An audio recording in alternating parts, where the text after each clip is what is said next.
I want to go to Adelaide now and catch up with the South Australian Health Minister, Stephen Wade. Thanks for joining us, Minister. Appreciate your time. Firstly, when we look at what's unfolded in Italy, is this the gravest fears of South Australian and Australian health authorities about what we could face here?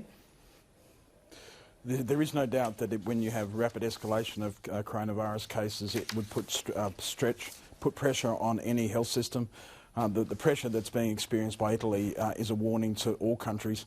Our planning, as you said in your introduction, is that we would like to slow the spread of the disease. That will spread the pressure on the health system over a longer period of time and will be therefore more sustainable. That's why our focus very much is on identifying cases in the community and containing them.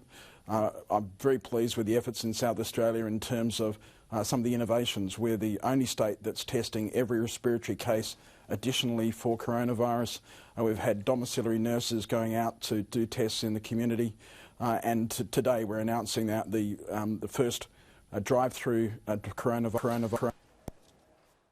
Just seem to have lost that connection there for a moment, but while we do, let's have a look at these pictures that we're putting to air. These are the pictures of the first drive-through coronavirus testing station in South Australia, where drivers come into this facility outside a hospital. They are asked to remain in their vehicles, where nurses, as you can see, medicos there in the protective gear, actually take a swab and provide testing for people without obviously waiting in a line with other respective patients, without mingling with people and without direct physical contact. So you've seen that there now. I think we've re-established connections with South Australia and the Health Minister, Stephen Wade. Stephen, we've just seen those pictures. Tell us the rationale behind the drive-through COVID-19 testing.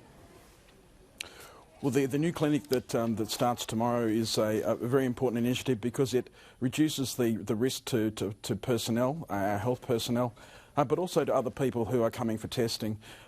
Even in our dedicated metropolitan hospital clinics that we now have operating at 3 of our largest hospitals, there is, if you like, cohorting within waiting rooms. So having people staying in their own car means that we'll reduce the risk to both other people coming for testing and the health personnel. Yeah, I think it's an interesting concept because there's been a lot of consternation in Melbourne and Sydney over the past 24, 48 hours. We can show some pictures here of people lining up for testing in Melbourne, and the lines get pretty long, and there have been some complaints from people saying, well, they've got some sort of a sniffle, some sort of flu-like symptoms. They want to get tested, but they're anxious about standing in a line and mingling with other people who may be infected. Health professionals right across Australia are trying to minimise the risks. This particular innovation in South Australia, we'd like to see how it goes. Other states and territories may well want to try a similar clinic. The reason that we've established the COVID dedicated clinics at our 3 of our metropolitan hospitals, and we'll be establishing more, is to reduce the risks and ease the pressure on our emergency departments and our GP networks. Protecting health personnel and other people coming to EDs, GP clinics and COVID-19 clinics is an important priority for any health service. Now, I'm presuming that the State Health Ministers and Federal Health Minister Greg Hunt are in regular contact, so you're sharing every little information, every little bit of innovation that's going into the system now? Very much so. The health ministers speak almost weekly. Certainly our clinicians speak daily, our chief health officers speak daily. There's a lot of sharing of ideas. A lot of the learnings will feed into better practice. We're all determined to drive containment. We want to make sure that we identify cases and isolate them. As you said in your introduction, that will slow the spread of the disease. That's vital for Australia's effective response to coronavirus. Now, what's the challenge here? Because as we come into the autumnal and winter months, we come into flu season, people are going to start getting their flu vaccines, people are going to get more of a sniffle. You're likely to be overwhelmed with testing, right? I mean, that's why you're ramping this up now, because you must be expecting much higher numbers of people requiring testing in coming months. Well, none of us can know what scenario will unfold in Australia. That's why I've got more than 100 health personnel this afternoon doing our scenario planning so that no matter what scenario we face, we are ready for it.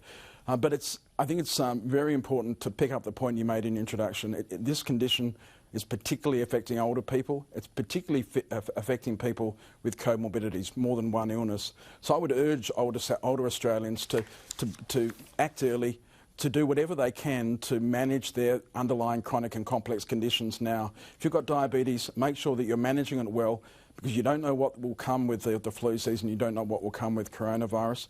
Certainly it'll be doubly important that we are diligent in influenza vaccines into this winter.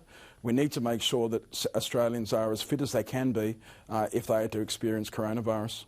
Just finally, Stephen, we've seen these figures out of Italy suggesting a mortality rate of 5%, which is much higher than we've seen in other countries. What do you put that down to, and what can we do in Australia to make sure we don't do anything, that we don't have any outcomes approaching that high mortality rate? Yeah, I'm surprised to hear that news, because we've been seeing significantly lower rates outside of China, and I think China is around 3%. As a non-clinician, I can't give an explanation for that variance. What I can say is that a report late last year did a global scan of nations' preparedness for pandemics. It rated Australia a 4 out of 159 countries. We have a strong public health network. It's showing its skill at the moment. Of course, we are going to be facing challenges ahead. We need to back our public health clinicians, make sure that they've got the resources they need, make sure that we heed their messages. That's a particular focus for health ministers this week. We're very appreciative of the commitment by the Commonwealth Government to help share the costs. This is, as the Prime Minister was saying at his luncheon today, we're all in this together. We need to make sure that we have an effective, coordinated national response. Stephen, thanks for joining us. Thanks, Chris.